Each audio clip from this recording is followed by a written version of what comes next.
पनवेल, नवी मुंबई, रायगड परिसरातील बातम्या पाहण्यासाठी आमच्या मी साक्षीदार या यूट्यूब चॅनलला सबस्क्राईब करा. पनवेल तालुक्यातील आकुर्ली येथील गॅरेजला आग लागली. या आगीमध्ये 2 गाड्या जळून खाक झाल्या आहेत. आकुर्ली येथील गॅरेजला आग लागल्याची घटना 31 ऑगस्ट रोजी सायंकाळच्या सुमारास घडली.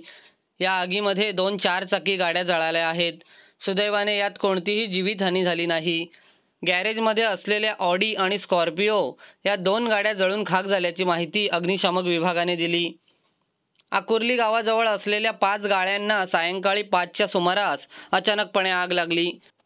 यात एक गादी घर, 2 गॅरेज, एक फर्निचर, एक स्टीलचे दुकान यांचा समावेश आहे. आग लागल्याची माहिती अग्निशामक दलाला देण्यात आल्यानंतर नवीन पनवेल अग्निशामक दलाच्या 3 गाड्या घटनास्थळी दाखल झाल्या. तसेच पनवेलची एक गाडी मदतीसाठी बोलावण्यात आली. त्यांनी या आगीवर नियंत्रण मिळवण्याचे काम केले. मात्र या आगीत ऑडी आणि स्कॉर्पिओ या 2 चारचाकी गाड्या जळाल्या आहेत. गॅरेजमध्ये 200 लिटर ऑइलचे ड्रम असल्यामुळे फोमचा वापर करून या आगीवर नियंत्रण मिळवण्यात आले. या आगीमुळे नेरे माथेरान रस्त्यावर मोठ्या प्रमाणात वाहतूक कोंडी झाली होती. वाहनांच्या लांबच लांब रांगा लागल्या होत्या. काही वेळानंतर अग्निशामक दलाने या आगीवर नियंत्रण मिळवले.